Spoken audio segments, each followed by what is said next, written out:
Монголын үндэсний олон нийтийн телевиз авиаслаг оюун бүх хүүхэд залуучуудын дунд залуу зохион бүтээгч уралдаан зарлаж байна. Хамгийн шилдэг 6 оролцогч гадаадын болон Монгол дахь инженер чиглэлийн их сургуульд өн төлбөргүй 4 жил суралцах эрх 5 сая төгрөгийн эзэн болно.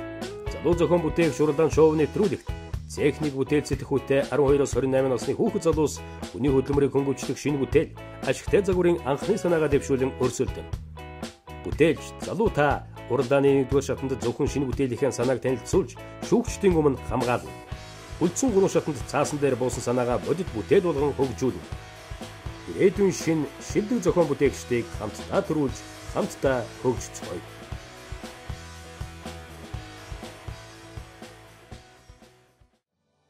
Хүний оюун ухаан гэдэг бидний бодож төсөөлдгөөс ч илүү гайхалтай төгс эрхтэн.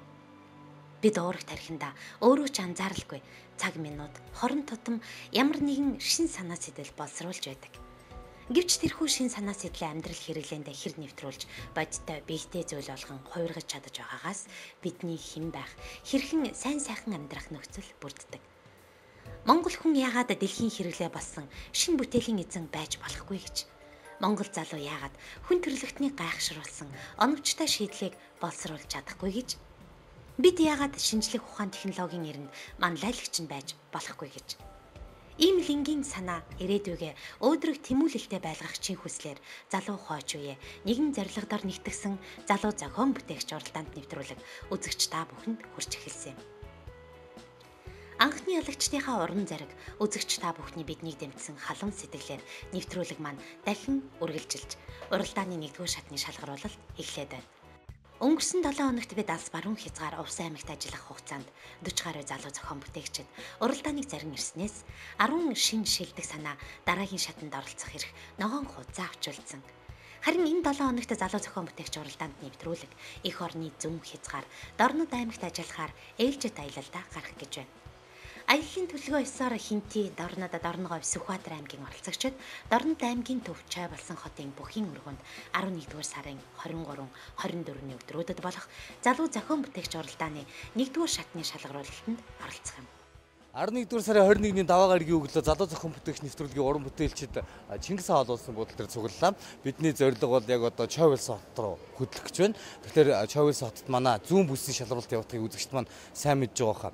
Яг одоо миний хажууд манай нэвтрүүлгийн редактор Од гэрэл зогсож байна. Улаангом хотод бид уралдаан маань ямар шохон болсныг мэдж байгаа. Мэдээж амжилттай болсон. Чой болсон хотод хүлээлт ямар байна вэ? Чой болсон хотод бол маш олон дунд сургуулийн болон дээд сургуулийн хүүхдүүд бид нэрийг одоо хизээ ирэх вэ гэд ягаад гэвэл бид нар очиод бэлтгэлээ эхлэх учраас ийм асуусан байдалтай байна. Тэгэхээр удахгүй бол өнөөдөртөө бид нар очиод шууд очисон өдрөө бүртгэлээ эхэлнэ. Тэгэхээр хүүхдүүд маань санаа зовлтгүй. Сүхбаатар аймаг за мөн Хинти аймгаас хүүхдүүд одоо ирчээд бас бид нарыг хүлээж байгаа гэсэн мэдээлэл байна. Тэгэхээр бас бид нар маш их баяртай байна. Залуу зохион бүтээгчид тэмцээнд маань хүүхдүүд маань маш сайхан идэвхтэй оролцоорой. Бид нар та нарт ингэж дөхөж очиж гинэ гэдэг чинь та нарт бас их том боломж нээгдэж байна гэсэн үг. Баруун аймгаас Улаангомд очиж оролцож амжаагүй оролцогчид маань маш их байгаа. За Завхан, Говь Алтай аймгаас бол одоо Улаангомд очиход бол маш их хол байдаг. За тэр дундаас унаа явахгүйгээд асуудлууд бас хүүхдүүд маань нэлээд бэрхшээлтэй асуудлууд тулгарсан тухайгаа ярьж исэн. Тэгэхээр Улаангом за тэр дундаа бас одоо баруун Таван аймгийн Улаангомд очиж оролцож чадаагүй оролцогчид маань хотод 11 сарын 30-нд ирээд одоо манай уралдааны шалралтанд оролцох юм боломжтой байгаа. За зүүн бүсэд мөн болж игэл та бүхэн Чойволсондоо цуглаарай. За үнэхээр амжихгүй байх юм бол Улаанбаатарт бас 11 сарын сүүлээр болох шалралтанд маань оролцох боломжтой. Тэгэхээр бүртгэлийн тухай хүүхдүүд маань маш их асууж байгаа л да. Тэгэхээр бид нар бүртгэлийг Монголын үндэсний олон нийтийн телевизийн олон нийтэд харилцах албан дээр авахаас гадна за манай MN бицэг MN гэсэн одоо захин хуудсанд манай бүртгэлийн хуудас байгаа. За энэ бүртгэлийн хуудсыг бөглөөд за манай уралдааны MJL доогуур зэрэг инвентор гэсэн яхогийн юм хаягаар манай одоо бүртгэлийн хуудасаа илгээх юм боломжтой. Та онлайнаар бүртгүүлж болно, өөрөө биеэр очиод бүртгүүлчих болно. Гол нь манайхан нэг юм төгөлдөр бас мэдж байгаа те. Тулгаж иж ингэж бүртгүүлдэг. Одоо бид нар яг ингээд 11 сарын 30-нд хотын зохион одоо шалралтаа явуулах боллоо, бүртгэл дууслаа гэхэд ерөөсө 37 хүүхдүүд бараг хүрээд ирдэг. 29-нд л зүгээр бүртгэж амжихгүй болтлоо хүүхдүүд ингэж цуглаж ирдэг. Энэ жилийн хувьд бол битгий тэгээрээ аль болох хэрд бүртгүүлээрээ. Тэгэх юм бол таанд шалралтанд орох хугацаа бас тийм хойно байхгүй, удаан хугацаагаар хүлээхгүй юм боломжтой юм шүү гэдгийг оролцогчдод хандаж хэлье. Оролцогчдод хэлэхэд та бүгдийн бүртгэлээс шалтгаалаад дараа чинь зохион байгуулалтын ажлууд нэлээд ихээр уягддаг учраас энэ удаад энэ жилдээ бүртгэлээ битгий хоцроогоорой болж үл эртхэн бүртгүүлээрээ энэ боломжийг бас бүрэн дүүрэн ашиглаад ирээдүгөө гэрэлтүүлээд манай залуу зохион бүтээгч уралдаанд идэвхтэй оролцоорой гэж уриалъя. За ингээд залуу зохион бүтээгч нэвтрүүлгийн баг маань зүүн бүсийн шалгаруулалт нүүдэлж байна. Залуу зохион бүтээгч та бүгдэд амжилт хүсье. Зүүн бүс. Хинти Дорногов Сүхбаатар аймгийн оролцогчид Дорнод аймгийн Төв Чойролсон хотод 11-р сарын 23-24-нд Төвийн бүс Хөвсгөл, Арангай, Баянгол, Булган, Өвөрхангай, Өмнөгов, Дундгой, Төв, Дархан, Сэлэн, Голсонбөр аймгийн оролцогчид 11-р сарын 30-нд Улаанбаатар хотод тус тус шалгаруулалтанд оролцсон. Анхны төслийнхөө хаалтан дээр дараагийн залуу зохион бүтээгч уралдааны гараа эхлэж байгааг албан ёсоор зарлснаас хойш 5 сар өнгөрчээ. Энэ хугацаанд шинийг эрэлхийлэгч, бүтээлч, техник сэтгхүйтэй хүүхэд залуус нэвтрүүлгийн зар түгээх өдрийг хоног тоолон хүлээсэн нь мэдээж. Учир нь манай нэвтрүүлэг бол мэдлэгээ хэрхэн баялаг болгох ухаанд үзэгчдээ сургах, нөгөөтэйгүр өөрийнхөө хүсэл мөрөөдөлд хүрэх тэмүүллийн гүр болж байдгаараа онцлогтой. Анхны төслийн явцад цаасан дээр буулгасан жирийн нэг санаадуудыг зохион бүтээх анхны оролдлогоо залуу зохион бүтээгчид маань жинхэнэ бодит бүтээл болгож амьдрал хэрэглээнд нэвтрүүлснийг хараад үзэгчид төдийгүй их орон даяараа баярлаж бүтээлч хөдөлмөрч хойч үеэрээ бахархсан лавтай. Ийм л шинэ үеийн зохион бүтээгчдийг бид энэ удаад ч мөн төрүүлэн гаргахаар ажиллаж байгаа.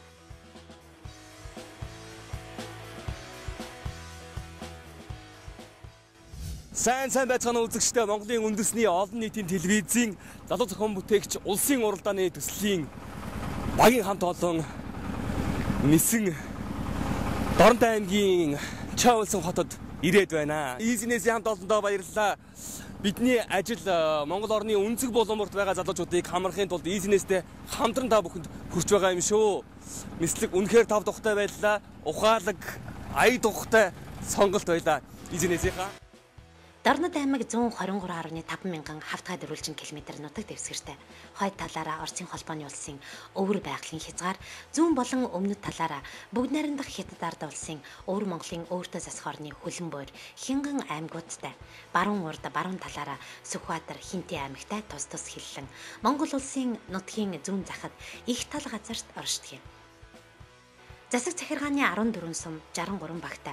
Дорнод аймаг халах, бурайд, бараг үзэмчин зэрэг яснаас бүрдэх 75.5 мянган хүн амтай. Түүний 75%-ийг хүүхэд залуучууд эзэлдэг байна.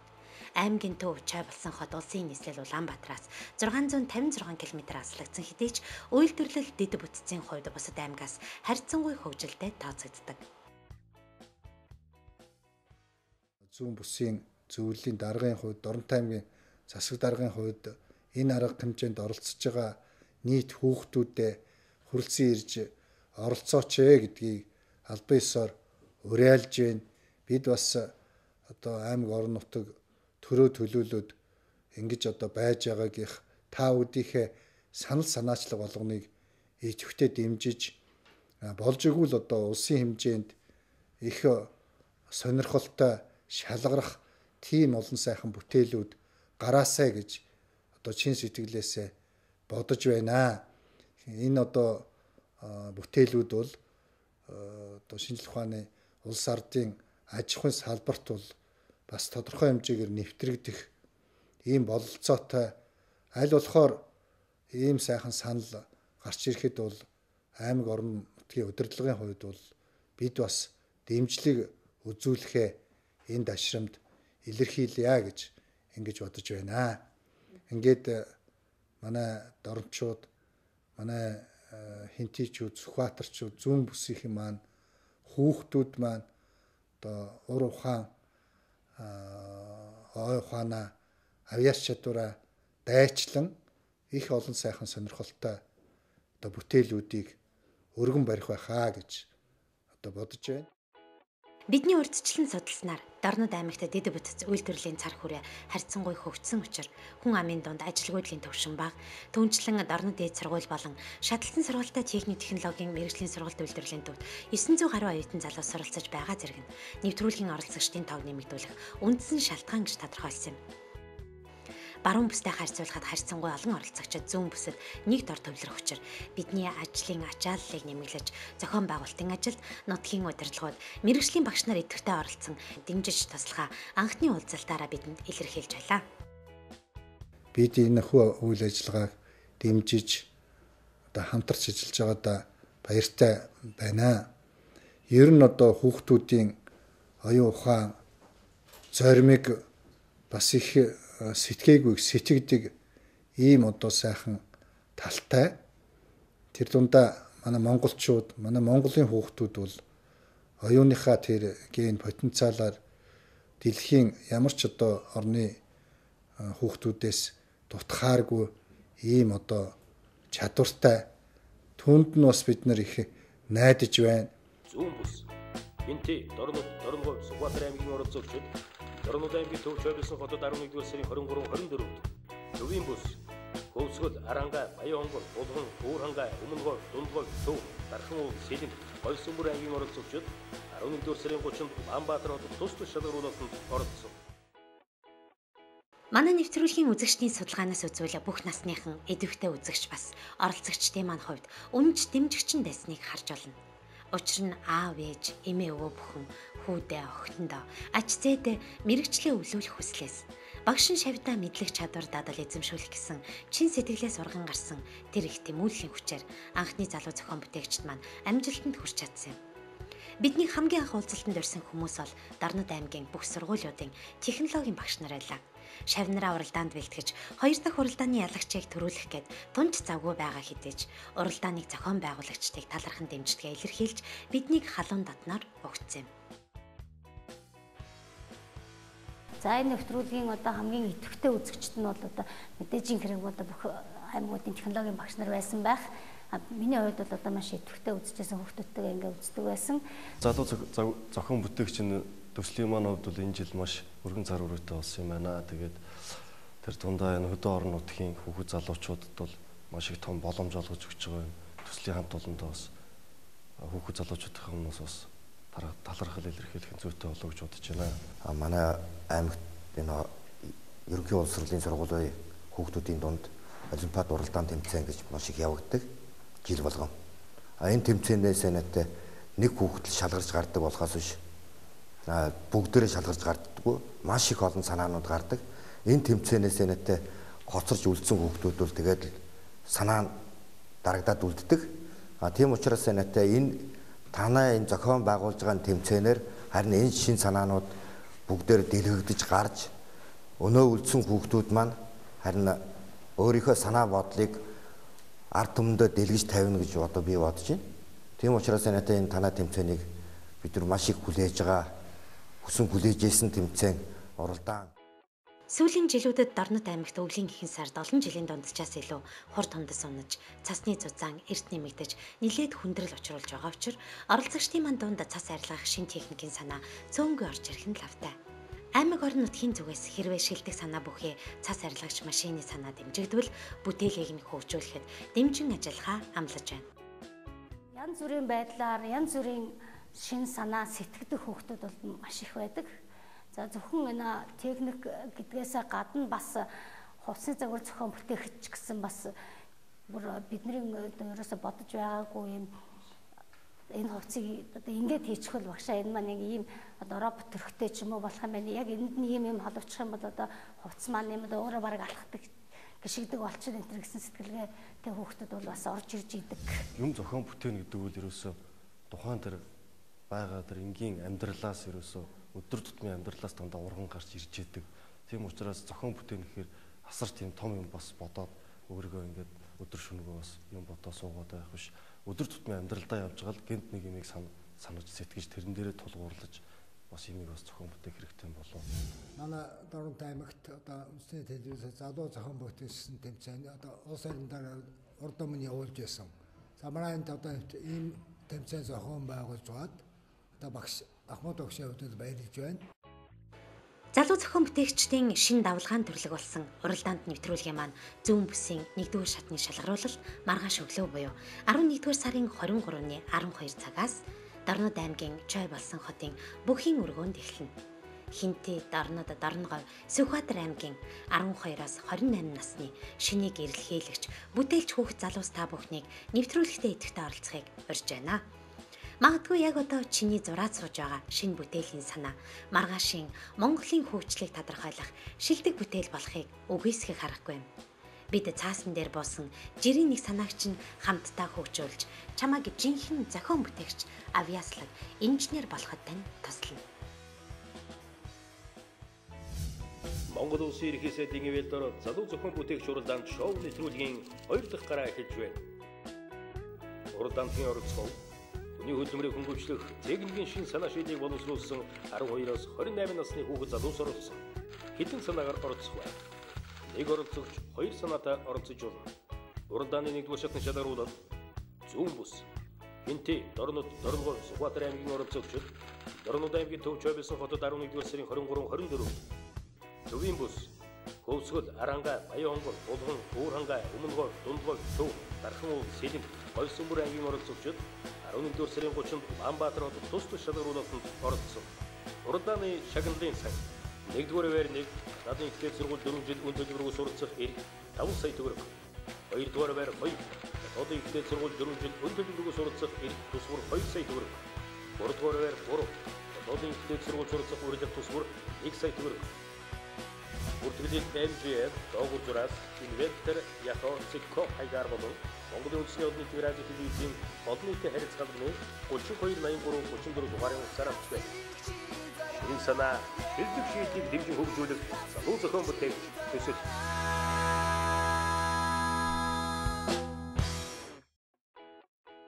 Залуу зохион бүтээгч 2012 уралдаанд оролцогчдод тавигдах шаардлага. Хүний үйл ажиллагааг хөнгөвчлсөн техникийн шийдлийн санаа гаргасан, боловсруулсан техник бүтээл сэтгхүйтэй 12-оос 28 насны хүүхэд залуус бага бүрдүүлэн уралдаанд оролцсон. Оролцогчид өөрийн болоод санаа бүтээлийнхээ тодорхойлол танилцуулгыг 11-р сарын 1-ээс 30-ны өдрүүдэд MGL доогуур зураас инвентор @yahoo.com цахим хаягаар бичгээр болон зурагт хэлбэрээр ирүүлсэн байна. Оролцогч өөртөө нийлээд 3 хүний бүрэлдэхүүнтэйгээр баг бүрдүүлсэн байна. Тухайлбал аав, ээж, ах, эгч, багш нар нь мөн найз нь багийн гишүүн байж болно. Багийн туслах гишүүний бүрэлдэхүүнд инженер техникийн мэргэжилтэй 1 хүн оролцохыг зөвшөөрнө. За мөн оролцогч нь хөгжөөн дэмжигчтэй байж болно. Оролцогч боловсруулсан санаагаа тодорхой хэмжээнд бодит бүтээл болгосон байж болох бөгөөд хамгийн гол нь 12-оос 28 насны тэмцээнд багаа төлөөлөн оролцох оролцогч тухайн бүтээлийг өөрөө хийсэн хилцэн байх ёстой. Залуу зохион бүтээгч нэвтрүүлэгт оролцож байгаа хүмүүс бол заавалчгүй бэлэн бүтээлтэй байх албагүй. Гол нь та нар одоо шинэ бүтээлээ толгойдоо санаа сэтгээд цаасан дээр буулгацсан бол сайн. Мэдээж хэрэг бэлэн бүтээл хийсэн хүмүүс бол мэдээж энэ бүтээл маань бусдаасаа юугаараа онцлог, юугаараа давуу гэдгийг харуулсан байх ёстой. Бэлэн биш, толгойдоо санаа сэтгсэн ийм хүмүүс бол одоо өмнө сая баруун бүсийн нэвтрүүлгээр бол нэлээд хэд орж ирсэн. Нодлонгийн нэвтрүүлгээс та бүхэн харсан байх. Эхний шатанд бол зөвхөн яасан өөрсдөө санаа хэлээд тэр санаагаа мэдээж хэрэг хажуу талын хөндлөнгийн шүүгч багш нар бол баяжуулаад иймэрхүү санаануудыг нэмээрээ ингэж оруулаарай гэдэг ингээд цаашаа баяжигдаа явсан. Тэгээд бүр огт байхгүй байсан юм толгой дээрээс буугаа, цаасан дээр буугаа, дараагийн шатанд амьд бичтэр болсон олон ийм бүтээлүүд шалгарсан байгаа. Тэгэхээр мэдээж хэрэг та хүүхдүүд хамгийн гол нь шинэ бүтээл гэдэг чинь шинэ санаа. Шинэ санаа гэдэг нь бол маш энгийн зүйлээс эхэлнэ шүү дээ. Өмнө нь биднээс нэвтрүүлэг дээр харж байхад бол маш энгийн зүйлийг нэвтрүүлгийн явцад бол явсаар байгаад баяжаа шинэ бүтээл болсон байгаа. Одоо жишээл та нар дээр гэрэл мандагчийг харсан маш энгийн бүтээл байгаа. Хин ч тэрийг санаагүй.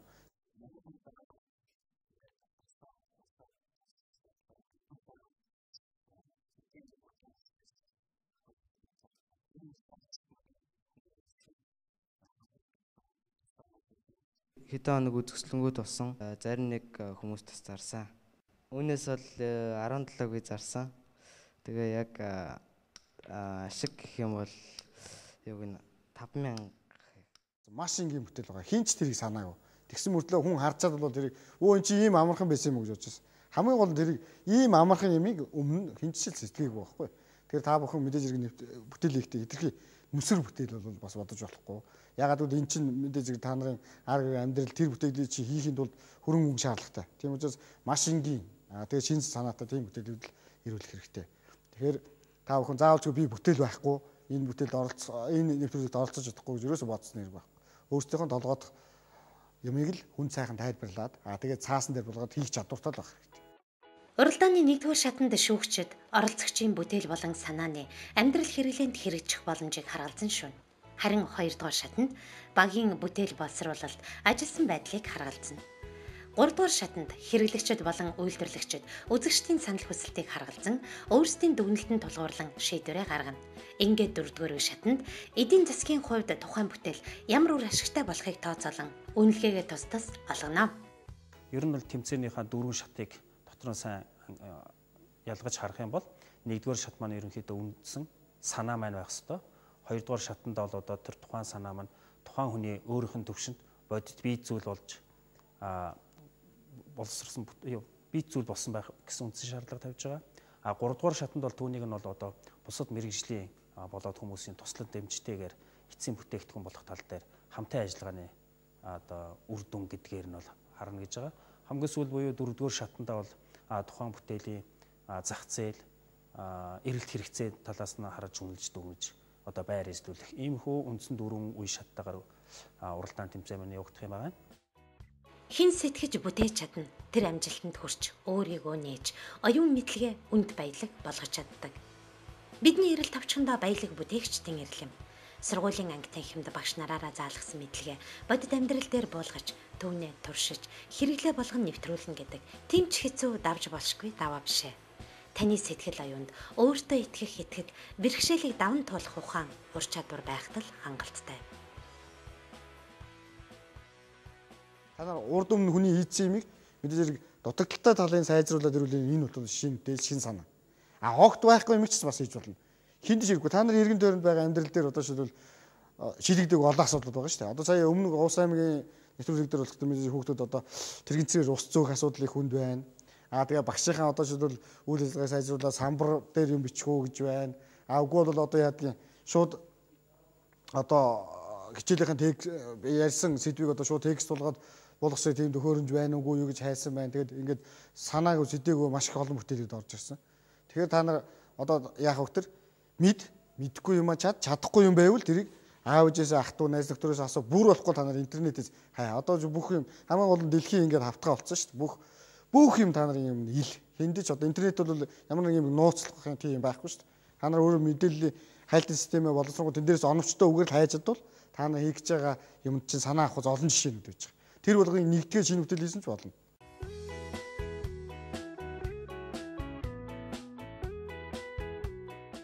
Үнэхээр уралдаанд шоу нэвтрүүлгийн үндсэн зорилго нь энэ Монгол улсад энэ залуу үе дээр төвтөөр зохион бүтээлтэй инженер сэтгхүү тэр зүйлийг одоо хөгүүлэн дэмжиж энэ чирээс одоо үйлдвэрлэлийн үндсэн суурь болсон идея санаа түүнд хамаарагдах бүтээлч сэтгхүүтэй хүмүүсийн логик сэтгхүү тэр зүйлийг төлөвшүүлэхийг бас үндсэн зорилго болгож байгаа. Тийм ч учраас тухайн оролцогч маань багаараа оролцож болно. Аав ээжтэйгээ байж болно, ах эгчтэйгээ байж болно, эмээ өвөөтэйгээ оролцож болно. Энэгээрээ бид юу хэлээд байна вэ гэхээр магадгүй таны аав, таны ээж, эмээ өвөө тий тухайн үед маш их гоё амьдралд хэрэгтэй санааг олсон хэдий ч тухайн үеийн амьдрал, ажил, цаг орчин нөхцлөөсөө болж тухайн санаагаа амьдралд хэрэгжүүлж чадаагүй тиймхүү орхитуулсан зүйл байхыг үгүйсэхгүй юм л да. Тэр утгаараа тухайн яг үндсэн санаа гаргах ч юм маань тухайн үед боломжгүй байсан ч гэсэн энэхүү залуу зохион бүтээгч нэвтрүүлэг бий болсноор одоо та өөрийнхөө санааг хэн нэгэн хүнд өвлүүлэх, хэн нэгэн хүнд дамжуулах, өөрийн дотны одоо жишээ нь 12-оос 28 насны хооронд хүүхдүүдэд өөрийн санаагаа илэрхийлж, тайлбарж ойлгуулад тухайн хүнээр дамжуулж нийгэмд одоо ил гаргах ийм бас боломж байгаамаа гэдгийг бас зөвөр харж энэхүү залуу зохион бүтээгч нэвтрүүлэгтээ хамрагдахыг хүсэж байна.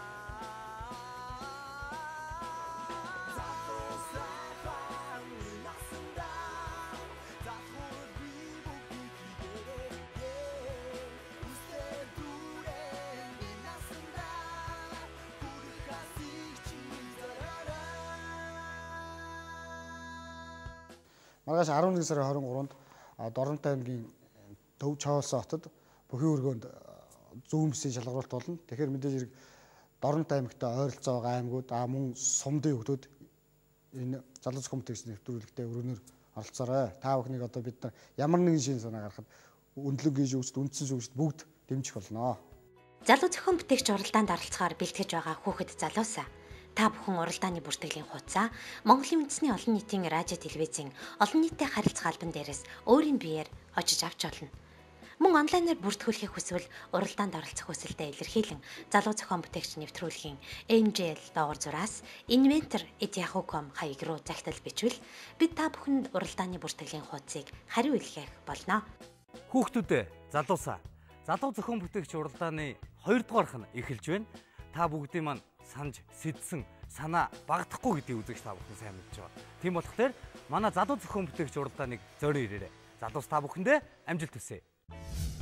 Монгол Улсын ерхий сайдын ивэлдор залуу зохион бүтээгч уралдаанд шоу нэвтрүүлгийн 2 дахь гараа эхэлж байна. Уралдаанд оролцох хүний хөдөлмөрийг хөнгөвчлөх техникийн шин санаа шийдийг боловсруулсан 12-оос 28 насны хүүхэд залуус оролцсон. Хэдэн санаагаар оролцох вэ?